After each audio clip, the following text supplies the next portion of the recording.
नमस्कार, छत्तीसगढ़ का number 1 bulletin देख रहे हैं आप और मैं हूं आपके साथ अवंतिका श्रीवास्तव। छत्तीसगढ़ की तमाम बड़ी खबरों पर चर्चा करेंगे और सबसे पहले आज की सबसे बड़ी जानकारी, स्वामी विवेकानंद की जयंती पर एक बड़ी सौगात सीएम भूपेश बघेल ने प्रदेश के युवाओं को दी है। मुख्यमंत्री भूपेश बघेल ने बड़ी घोषणा करते हुए कहा है कि पुलिस विभाग में एसआई की भर्ती होगी। 971 पदों के लिए भर्ती होनी है। भर्ती करने के लिए विभाग को भी निर्देश जारी कर दिए गए हैं।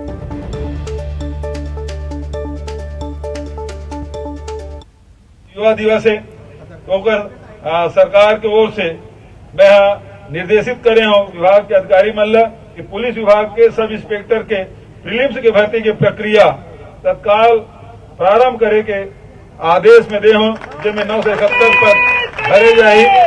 आज ये अवसर में बस अटके आप सब धन्यवाद। जय हिंद, जय छत्तीसगढ़। तो सब इंस्पेक्टर पद के लिए भर्ती की प्रक्रिया शुरू करने पर सीएम भूपेश बघेल के बयान पर अब सियासत भी शुरू हो गई है। सरगुजा सांसद और केंद्रीय मंत्री रेणुका सिंह ने सीएम पर पलटवार किया है। उन्होंने इस सीएम के बयान को चुनावी स्टंट बताया है। रेणुका सिंह ने कहा है कि कांग्रेस लोगों को प्रलोभन देने के लिए अभी कई और घोषणाएं करेगी। कांग्रेस ने अभी तक 4 साल में घोषणा पत्र के कई वादों को पूरा नहीं किया है। मंत्री के बयान पर कांग्रेस ने भी पलटवार किया। ये सब चुनावी स्टंट है। अभी ये इस तरह की बहुत सारी घोषणाएं भी करेंगे, भर्ती करने के लिए युवाओं को प्रलोभन भी देंगे। सब चुनावी स्टंट है। इनके पास करने के लिए 4 साल थे, लेकिन इन 4 सालों में आपने देखा कि ये किसी भी वर्ग को और प्रभावित नहीं कर पाए, उनके लिए कुछ नहीं कर पाए।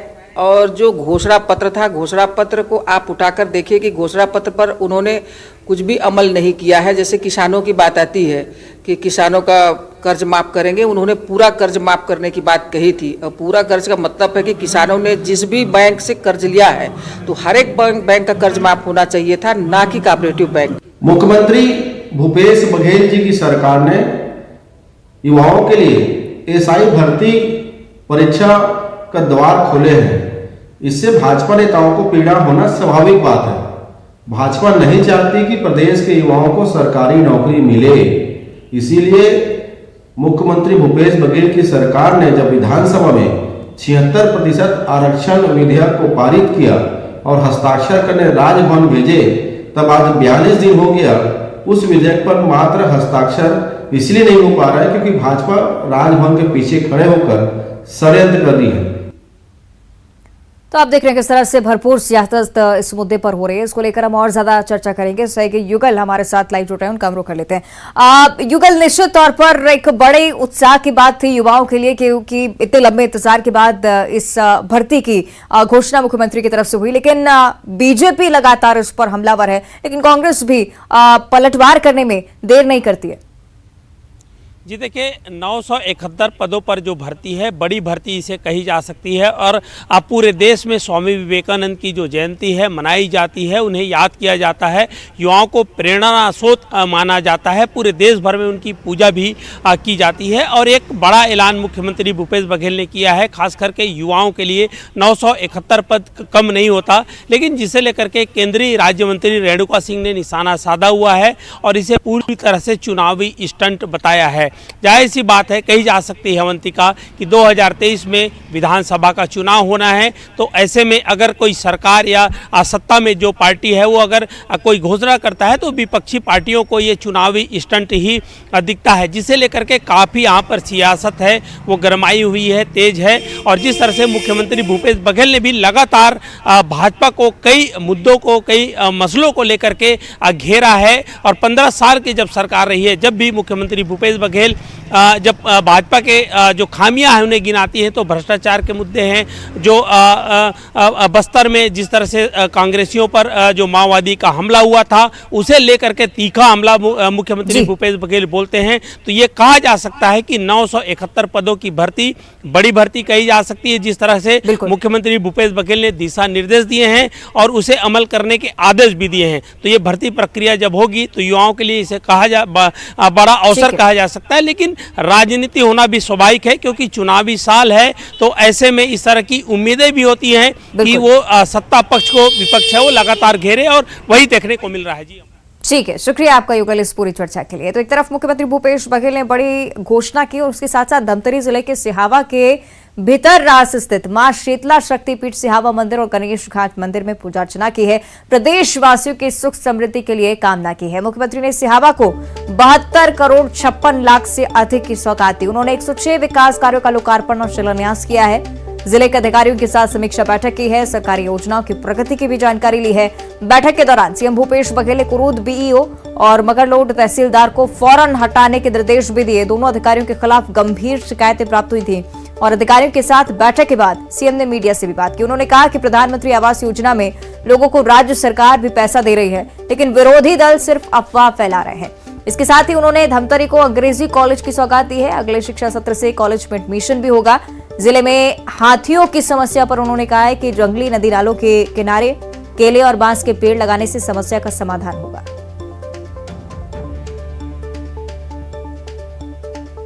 तो 10 हमने स्वीकृति दिया है इस साल और उसको आगे बढ़ाएंगे भी। तो पूरे प्रदेश में 10 अंग्रेजी इंग्लिश मीडियम गवर्नमेंट कॉलेज की शुरुआत होगी।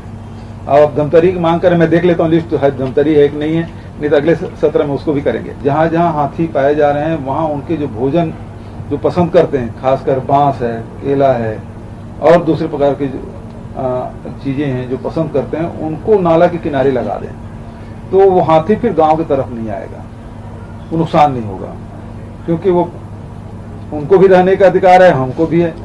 तो ये मानव हाथी द्वंद्व ना हो, इसके लिए हम। और उधर रायपुर में स्वामी विवेकानंद की जयंती कार्यक्रम का आयोजन किया गया। सीएम भूपेश बघेल ने स्वामी विवेकानंद स्मारक भवन के संरक्षण कार्य का शुभारंभ किया। उनकी स्मृति को सहेजने के लिए डे भवन को 4 करोड़ रुपए की लागत से विवेकानंद स्मारक के रूप में विकसित किया जाएगा। डे भवन में संचालित स्कूल के लिए अलग से करीब 2.5 करोड़ की लागत से भवन निर्मित किया गया है। मुख्यमंत्री रायपुर के नगर निगम गार्डन के पास भूतनाथ डे चैरिटेबल ट्रस्ट द्वारा संचालित Harinath academy English higher secondary school के नए भवन का लोकार्पण करने के लिए पहुंचे थे। सीएम भूपेश बघेल ने यह भी कहा कि नरेंद्र को स्वामी विवेकानंद बनाने में रायपुर का बड़ा योगदान है। स्वामी विवेकानंद की स्मृतियों को सहेजने रायपुर के एयरपोर्ट का नामकरण स्वामी विवेकानंद के नाम पर किया गया है और स्वामी विवेकानंद जी के विचारों ने संपूर्ण समाज को एक नई दिशा दी है।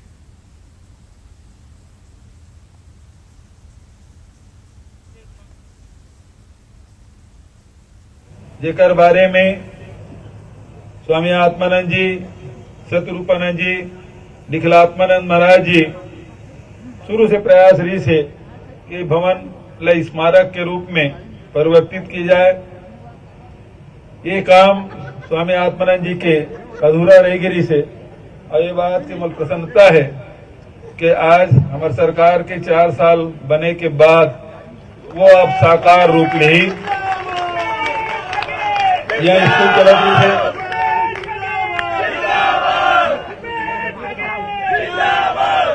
स्कूल शिफ्ट किए गए हैं और मैं करीब 2.5 करोड़ लागत के स्कूल बिल्डिंग बना के आज वो लोकार्पित किए जाते और ये स्मारक है आज होकर शिलान्यास। स्वामी विवेकानंद जी बहुत क्रांतिकारी विचार के, वो कहे कि धर्म की घुट्टी पिलाए के बजाय नौजवान मन ला फुटबॉल के मैदान में खेलते हुए देखना मैं पसंद करूं। जब आज वो समय भी देश में भूखमरी रही से, अशिक्षा रही से, तो देश में सबसे ज्यादा जरूरी है कि हम सब ला रोजगार दें, सबके घर में भोजन हो, सब ला शिक्षा प्राप्त हो, ओकर बाद धर्म की बात किया जाए, तेकर बाद मोक्ष की बात। और स्वामी विवेकानंद की जयंती पर छत्तीसगढ़ विधानसभा परिसर स्थित विवेकानंद की प्रतिमा पर पुष्पांजलि अर्पित की गई। विधानसभा अध्यक्ष डॉक्टर चरणदास महंत, मंत्री जयसिंह अग्रवाल सहित विधानसभा के कर्मचारी इस दौरान मौके पर मौजूद रहे। इस मौके पर विधानसभा अध्यक्ष ने कहा कि भारत को एक करने की दिशा में स्वामी विवेकानंद जी ने अनेक संदेश दिए। स्वामी जी ने कहा, उठो, जागो और तब तक मत रुको जब तक अपने लक्ष्य को प्राप्त ना कर पाओ। स्वामी जी के कार्यों के सामने आज हम सब नतमस्तक हैं। भारत के महान सपूत स्वामी विवेकानंद जी की जयंती है, जिन्होंने भारत को एक करने की दिशा में, भारत की एकता की दिशा में, राष्ट्रवाद की दिशा में अनेकों संदेश दिए, युवाओं को कहा कि उठो, जागो, संघर्ष करो, जब तक हम अपने लक्ष्य को प्राप्त नहीं कर सकते।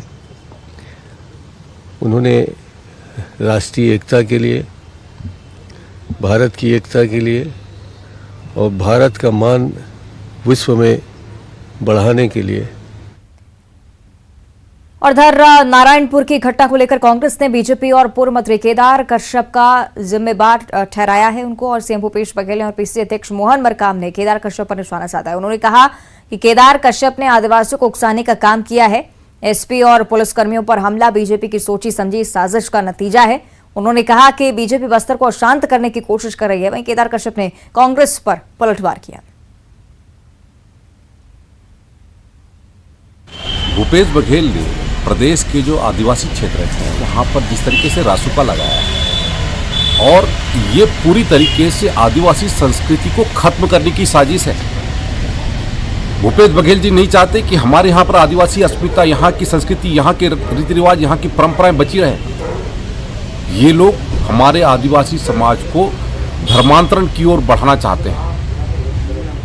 ये लोग कहीं ना कहीं से मिशनरियों के साथ में मिले हुए दिखाई देते हैं। आप लोग मिशनरियों के साथ में खड़े हुए दिखाई दे रहे हैं। आदिवासियों को आप फिर से धर्मांतरण करने के लिए मजबूर कर रहे हैं। जो इसका विरोध करता है उसको खिलाफ में आप कार्रवाई करते हैं, उनको जेल की पहरे में बिठाते हैं। ये आपका वास्तविक चेहरा आप लोगों के सामने में आता है। जो नारायणपुर की घटना घटी, वहाँ माननीय केदार कश्यप जी का विधानसभा क्षेत्र भी है, वहाँ से 15 सालों तक मंत्री रहे हैं। उनके उकसावे में हमारे आदिवासी समाज को आगे करके भड़काने का काम भारतीय जनता पार्टी के नेताओं के द्वारा किया गया है। और जो हमले हुए हैं, एसपी और पुलिस अधिकारियों के ऊपर हमले हुए हैं, भारतीय जनता पार्टी के नेताओं की सोची समझी साजिश है। हम तो पहले से कहते रहे, भारतीय जनता पार्टी फूट डालो राज करो की नीति पर चलती है और क्या बस्तर को अशांत करने का प्रयास करती है। 15 साल सरकार में रहे, बस्तर का विकास के लिए कोई ध्यान नहीं दिया। जब सत्ता से बाहर जाने के बाद इस ढंग से हथकंडे भारतीय जनता पार्टी और भारतीय जनता पार्टी के नेता अपना रहे हैं। गलत बात बोल रहे हैं। भारतीय जनता पार्टी, मैं आंकड़े बार बार बोल रहा हूं, मैं आंकड़े उपलब्ध करा देता हूं किसके समय चर्च बना है, किसके समय में ज्यादा धर्मांतरण हुआ है। वो आंकड़े चाहें तो आप ले सकते हैं और तैयार बहस करने के लिए भी तैयार रहें। और दूसरी तरफ पूर्व मंत्री बृजमोहन अग्रवाल ने राज्य सरकार पर बड़ा हमला बोला है। उन्होंने कहा है कि प्रदेश सरकार राज्य में इमरजेंसी लगाने की तैयारी में है। किसी पर भी रासुका लगाने का अधिकार कलेक्टर को देने पर उन्होंने राज्य सरकार पर हमला बोला। बृजमोहन अग्रवाल ने कहा कि लगता है कि सरकार डर गई है। उधर पूर्व मंत्री के बयान पर पीसीसी अध्यक्ष मोहन मरकाम ने भी पलटवार किया। कहा कि बीजेपी के साथ केंद्र पर निशाना साधा है। रासुका को लेकर कहा कि प्रदेश में जो भी लोग गलत करेंगे उनके खिलाफ कार्रवाई होगी। छत्तीसगढ़ की सरकार अब छत्तीसगढ़ में इमरजेंसी लगाने की तैयारी कर रही है। 3 जनवरी 2022 को एक छत्तीसगढ़ राजपत्र में असाधारण अधिसूचना जारी की गई है, जिसमें छत्तीसगढ़ के सभी 33 जिलों में कलेक्टरों को इस बात का अधिकार दिया जा रहा है कि वो किसी भी व्यक्ति के खिलाफ राष्ट्रीय सुरक्षा अधिनियम के तहत कार्रवाई कर सकते हैं। मुझे लगता है कि मुख्यमंत्री जी अब डर गए हैं, घबरा गए हैं, वो तानाशाही पर उतर आए हैं और इसलिए राष्ट्रीय सुरक्षा अधिनियम के तहत कार्रवाई करने का अधिकार बिना किसी कारण बताए और जिस प्रकार की उसमें उद्घोषणा की गई है वो भी आश्चर्यजनक है कि इसका निर्णय कौन करेगा जो अशांति पैदा करने की कोशिश कर रहा है। इसका निर्णय कौन करेगा कि राज्य सरकार को असुरक्षित करने की कोशिश की जा रही है। और ये पूरी तरह 1977 की 1975 की याद दिलाता है, जब इस देश में इंदिरा गांधी जी ने इमरजेंसी लगाई थी। अब छत्तीसगढ़ में भूपेश बघेल जी इमरजेंसी थोपने का काम कर रहे हैं और ये बहुत दुर्भाग्यजनक है। छत्तीसगढ़ की जनता इसको किसी भी प्रकार से स्वीकार कर। देखिए, भारतीय जनता पार्टी के नेता किस मुंह से कहते हैं, केंद्र में बैठी माननीय मोदी जी की सरकार पूरे देश में इमरजेंसी जैसी स्थितियां ला दी है। तो भारतीय जनता पार्टी के नेताओं को केंद्र से कहना चाहिए कि उन्होंने जो इमरजेंसी स्थिति जो केंद्र सरकार ने लगा दी है, मौलिक अधिकारों का हनन करने का काम भारतीय जनता पार्टी और भारतीय जनता पार्टी के नेता कर रहे हैं। तो स्वाभाविक है ऐसे लोगों के ऊपर कड़ी कार्रवाई होनी चाहिए, क्योंकि और इधर छत्तीसगढ़ राज्य अनुसूचित जनजाति के आयोग के सदस्य गणेश सुशील सिंह ध्रुव बीजापुर पहुंचे, जहां पर उन्होंने अनुसूचित जाति के लोगों की समस्याएं सुनी, उनका निराकरण करने का आश्वासन दिया है। बीजापुर सर्किट हाउस में आदिवासी झाड़ी तेलंगा समाज के लोगों ने सुशील सिंह के सामने अपनी बात रखी, जिसमें लंबे समय से चली आ रही अनुसूचित जनजाति में शामिल करने की मांग शामिल है। आपको बता दें कि सीएम भूपेश बघेल के निर्देश पर अनुसूचित जनजाति आयोग के सदस्य सुशील सिंह ध्रुव बीजापुर पहुंचे थे और इस दौरान उन्होंने आदिवासी की समस्या के समाधान का भी भरोसा दिलाया। छत्तीसगढ़ अनुसूचित जनजाति आयोग खुद बीजापुर के द्वार पर आए हैं। उनकी जनसुनवाई तेलंगा समाज से है। तेलंगा समाज के नाम से लोग समझते कि ये लोग तेलंगाना से मूल निवासी आए हैं। वास्तव में इन जनजाति का कोई नाम ही नहीं है, वास्तव में देखा जाए तो। लेकिन जनजाति का तो नाम होना चाहिए। इनकी पहचान के लिए हम खुद आए हैं यहाँ पर। इस देश के अंदर इसकी पहचान होना चाहिए, आइडेंटिटी फिक्स होना चाहिए। पहचान दिलाने के लिए आप इनसे वार्तालाप करें, किस तरह की समस्या उत्पन्न हुई है? जी, समस्या जो उत्पन्न हुई है तो बस्तर के अंदर कई जनजातियां बाहर से भी आई और यहाँ की कुछ है। तो बस्तर के बारे में इस देश के अंदर या राज्य के अंदर बहुत बड़ी उदासीनता ये देखी गई है। हाँ, उदासीनता होने के कारण बस्तर की ओर कोई ध्यान नहीं दे रहा है। लेकिन सभी लोगों ने यही वजह है। चल के बीजापुर हाँ जी, हम बीजापुर आए हैं। क्या विशेष और काम? मैं 2012 से यहाँ पर आ रहा हूँ और इनका पहले अध्ययन किया, अध्यापन किया, आंदोलित किया, सरकार तक सकारात्मक आंदोलन पहुंचा रहे हम। और आज राज्य के जनजाति आयोग को हम बधाई देते हैं कि उन्होंने खुद बीजापुर के द्वार पर आकर जन सुनवाई के लिए आए हुए हैं। और इधर पूर्व वन मंत्री महेश गागड़ा बीजापुर के लोहा डोंगरी पहुंचे। यहां पर उन्होंने काम के नाम पर बड़े पैमाने पर भ्रष्टाचार का आरोप लगाया। महेश गागड़ा ने कहा कि लोहा डोंगरी में सौंदर्यीकरण के नाम पर लूट खसोट हो रही है और उसमें स्थानीय विधायक से लेकर जिला प्रशासन की मिलीभगत है। जिले के मजदूरों से काम करवाकर मजदूरी नहीं दी जा रही है। स्थानीय मजदूर दूसरे राज्यों में पलायन कर रहे हैं, जबकि आंध्र और तेलंगाना के मजदूरों को 3 गुना मजदूरी देकर काम करवाया जा रहा है। भुगतान न होने से परेशान कुछ मजदूर महेश गागड़ा से मिलने अटल सदन भी पहुंचे, जहां पर पूर्व मंत्री से मदद की गुहार लगाई गई।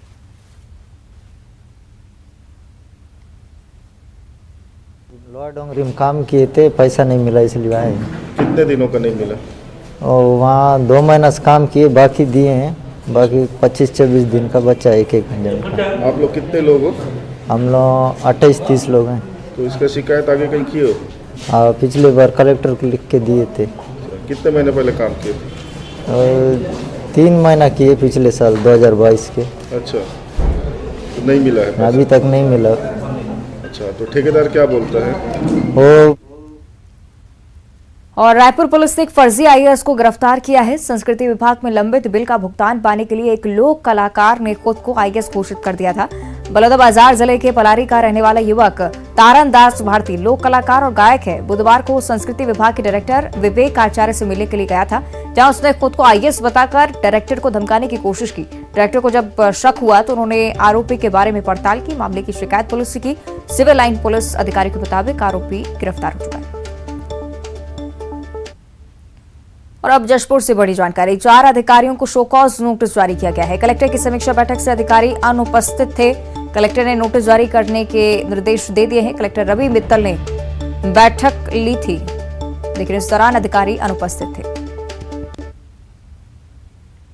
और अब जशपुर से अगली बड़ी खबर है। लंबे समय से अनुपस्थित 3 शिक्षकों की सेवा समाप्त हो चुकी है। बगीचा विकासखंड के 3 शिक्षिकाओं की सेवा समाप्त हो गई है। विलासा तिवारी, संजय मिंज और बसंत पाटिल की सेवा समाप्त हो गई है। नोटिस का जवाब नहीं देने पर कार्रवाई। और अब जांजगीर चांपा से बड़ी जानकारी। युवक की मौत के बाद चक्का जाम करने का मामला सामने आया था। चक्का जाम करने वाले 6 लोग गिरफ्तार हुए। कोरबा बालोद मार्ग पर चक्का जाम किया गया था। 26 दिसंबर को आरोपियों ने चक्का जाम किया था। पुलिस ने कार्रवाई की। और अब जशपुर से बड़ी जानकारी। जिले के पूर्व डीओ जेके प्रसाद निलंबित हो चुके हैं। प्रभारी प्रिंसिपल नारायण प्रसाद पैकरा भी निलंबित हुए। विभाग के पोर्टल को अपडेट नहीं किया था। ट्रांसफर प्रक्रिया में गड़बड़ी भी पाई गई थी और इसी के कारण दोनों को निलंबित किया गया है।